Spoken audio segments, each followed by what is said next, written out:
Hi guys, happy Sunday. Welcome back to the channel and really welcome new subscribers. There was a great amount of comments on the last video about the narcissist being possessed. So thanks a million. Thanks for being here, and I hope that you get some value from the channel. You certainly will from the comments and just the great sense of community we have here.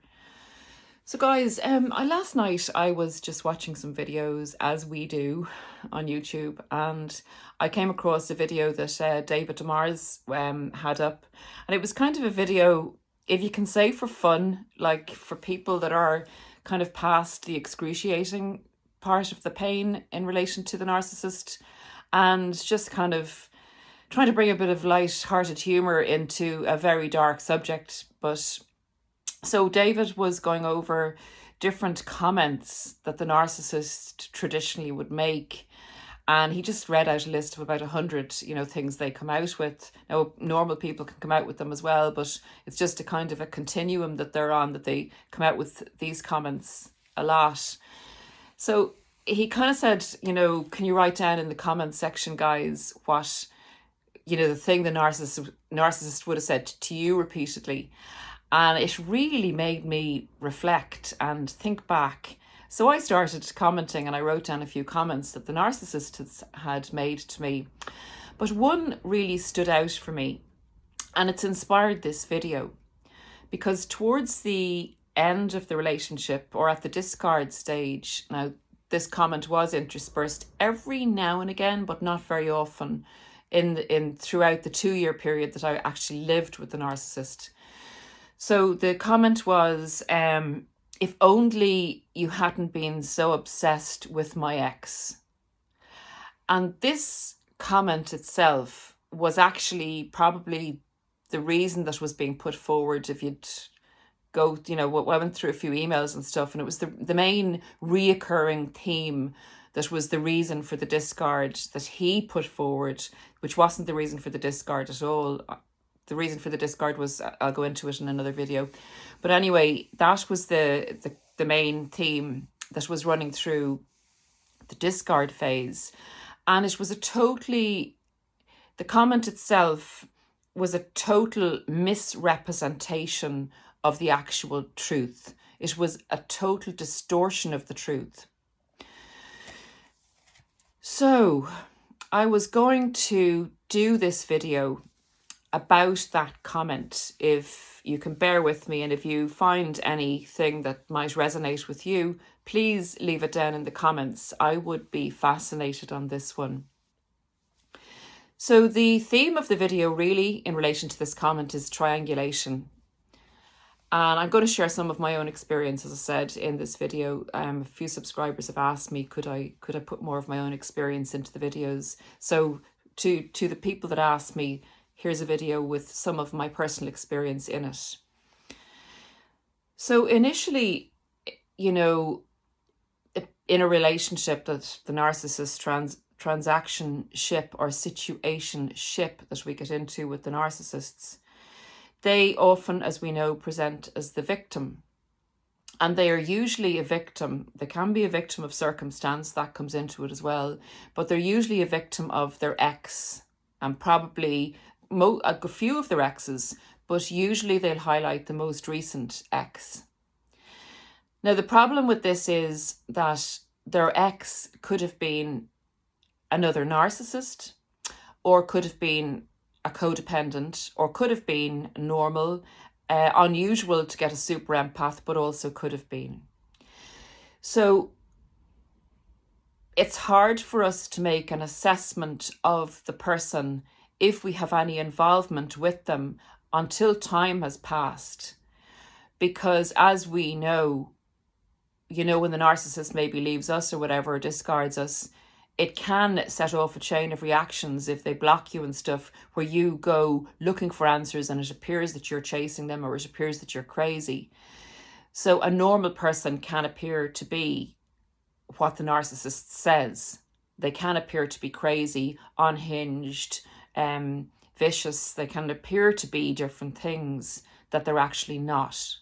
And then again, if the narcissist was with another narcissist, what the narcissist is saying about himself or herself being a victim can have some validity, in that the person that they were with before you may have been another narcissist and may have been as bad as the narcissist is that you are with. So notwithstanding that kind of explanation, it's just pertinent to this video when I'm trying to give you my own personal circumstance. Usually the narcissist's ex is nothing like what the narcissist actually says they are. Normally we find out at the end that the ex was not all the things the narcissist said, and the narcissist was projecting everything onto the ex. But there are different circumstances where some of what the narcissist says may have been true. So taking that on board, when the narcissist targeted me, they did the victim for sure.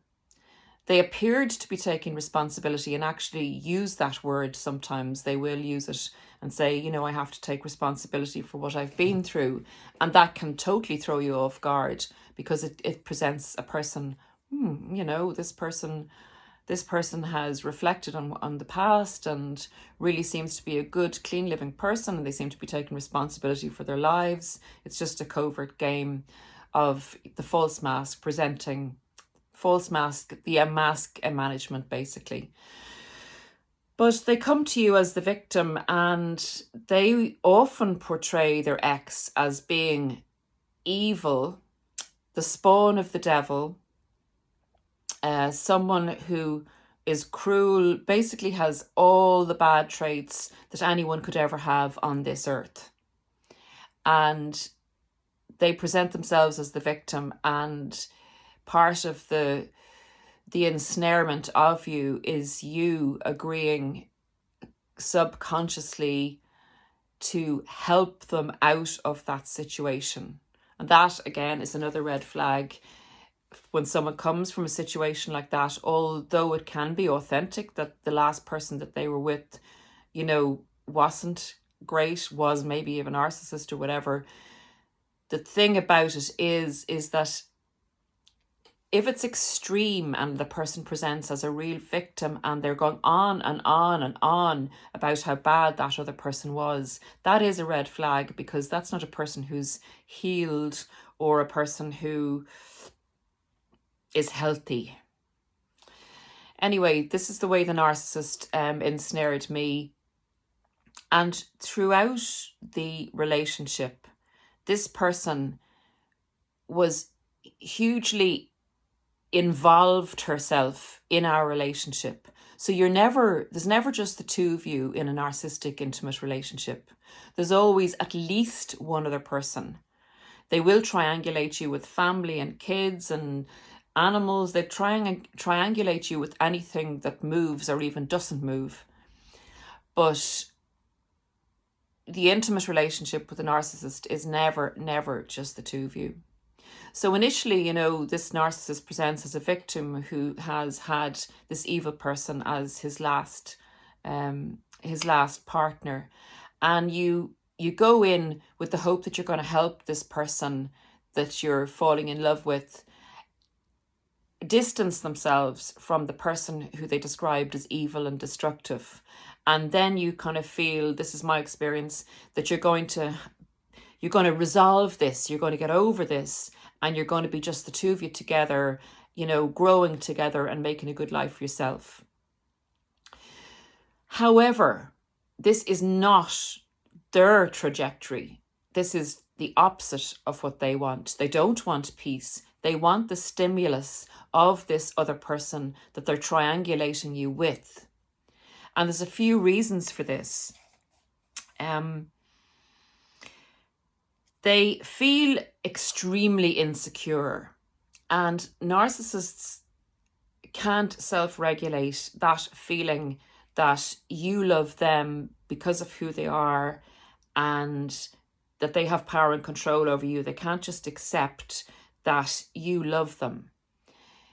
They have to be the ones to make sure that they know that. It's hard to describe. They have to see your reaction when they try and make you jealous, when they try and triangulate you with another person. They want to see you jealous and giving emotional reaction to that, so that they can feel secure that you actually love them because you're jealous of the other person that they're dangling in front of you all the time.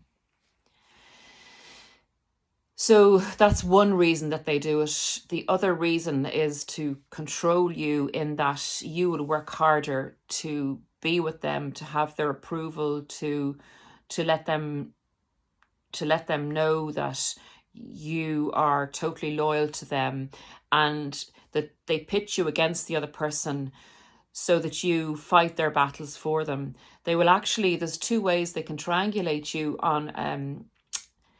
on a thought level and on a presence level.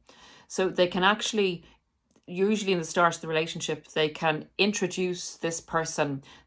They'll tell you, you know, how bad they are, but they'll also drop the odd clanger by saying, but she did cook very well. And that's usually to egg you into feeling that you're not good enough, that no matter what you're doing isn't good enough. And they'll draw into your feelings of self-doubt. And it does have a huge effect on you, because they've been telling you how bad this person is, and they suddenly are taking a little side turn and changing what they're saying about the person.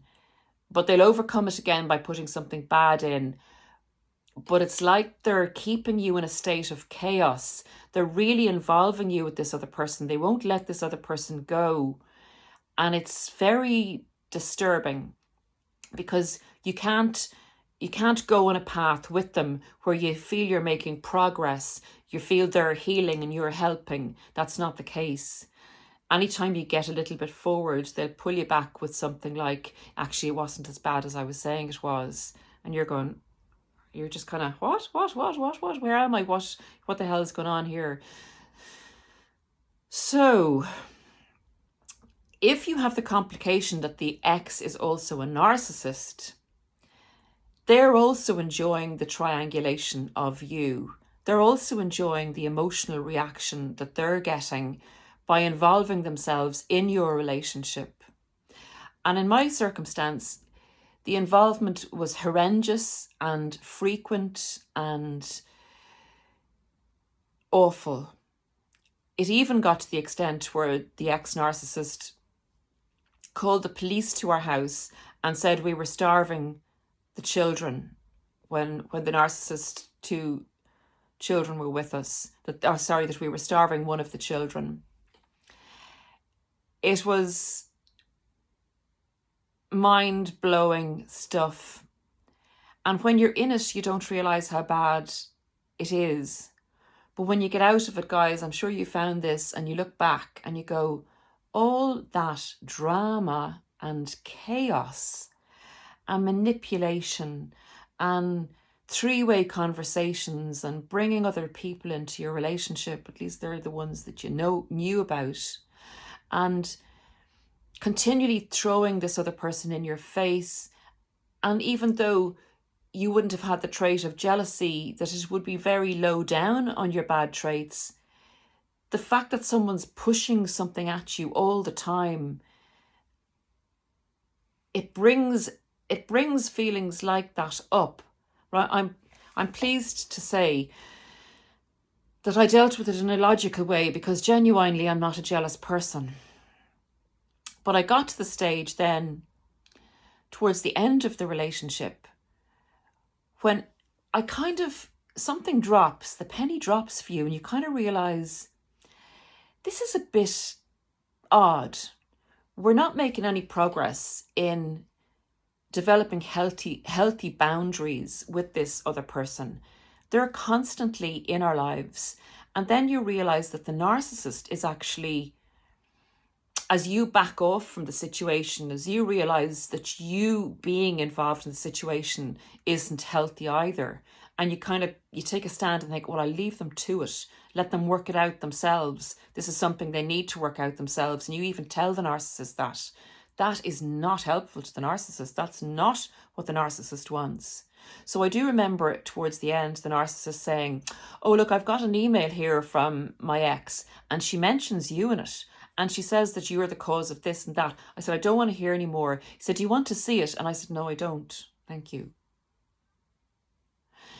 And at that stage, when you begin to cop on, that the narcissist is actually enjoying your involvement and is actually encouraging you to continue this crazy, awful situation of the triangulation with someone, and you stand back and you stop giving supply. This is a big no-no for the narcissist as well.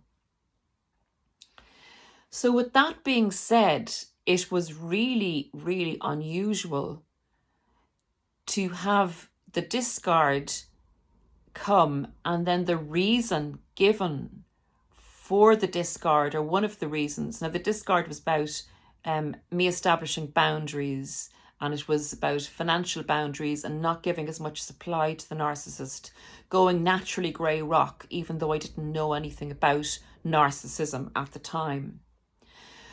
But this was kind of flung back at me as if only you hadn't been so obsessed with my ex, which is a disgusting distortion of the truth, because it's the narcissist who used the ex to gain supply and to gain control over you. And you're just left flabbergasted, because you know it's so provocative. You know how untrue it actually was. But that's how disgusting and vile they are. So guys, if someone, it's a big warning sign, a big red flag, if someone comes into your life and they bring other exes with them, it's very unhealthy. I thought a lot about it, and I thought, what would a healthy relationship look like? You know, that's not a narcissistic, abusive relationship. And a healthy partner, first of all, isn't going to get into a new relationship with someone until they have healed from the last relationship. And I was wrong-footed, because the narcissist was out of the relationship, formal relationship, for 2 years. They would have healed, in my opinion, to the extent that they had established a new type of relationship with their ex, a mutually respectful relationship that had moved on from the intimate stage where they were very involved in each other's lives. Now, I know there are exceptions to this. Some people stay friends with their exes, and then some people have narcissistic exes who they can't establish that good, healthy, you know, cooperative relationship with going forward. But there should be some evidence that the person has managed to establish boundaries and established a way of conducting themselves, maybe dealing through email where they have children together and making arrangements like that, or have a healthy friendship with the person that doesn't involve them coming into their new relationship in an inappropriate way. And in my humble opinion, again, the person that you go into a relationship with, who has had, you know, serious long-term relationships in the past, should help you to understand that it's now the two of you, and to help you feel secure if you have any insecurities, you know, with regards to that, to talk to you about things, to not want to overly involve you in their past relationships, to protect you if their ex has a go at you, you know, in some way, to